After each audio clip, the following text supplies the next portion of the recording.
রাধানগরের গাছগুলো কিন্তু অমায়িক, দেখতে পাচ্ছ ভীষণ। আর বসার জন্য দেখো কত সুন্দর গাছ কেটে গাছ দিয়ে এগুলো বানিয়ে রেখেছে, অসাধারণ। আমি কিন্তু এই জিনিসটা কিন্তু এই আন্দামানেই দেখেছি, গাছ কেটে, গাছের গুঁড়ি কেটে গাছ দিয়ে সুন্দর বানিয়েছে। আর এখানে দেখো টেবিল, এটাও কিন্তু গাছের, খুব ভালো লাগছে। দেখতে পাচ্ছ বন্ধু, সুন্দর সুন্দর জিনিস যা আমরা কোনোদিনই দেখতে পাইনি, যা রাধানগরের বিচে এসে কিন্তু সেটা দেখতে পারলাম আর তোমাদের সেটা শেয়ার করলাম। খুব সুন্দর লাগছে, অমায়িক লাগছে রাধানগরের বিচটা, ভীষণ ভীষণ ভালো লাগছে।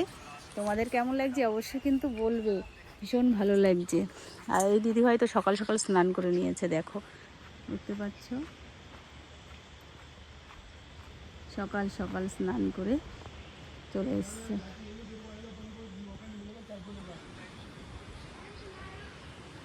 খুব ভালো লাগছে। এই ছিল আজকে আমার ভিডিওটা কেমন লাগলো দেখে অবশ্যই বলবে। দেখা হচ্ছে পরের ভিডিওতে, তোমরা ভালো থেকো, সুস্থ থেকো, টাটা, বাই বাই।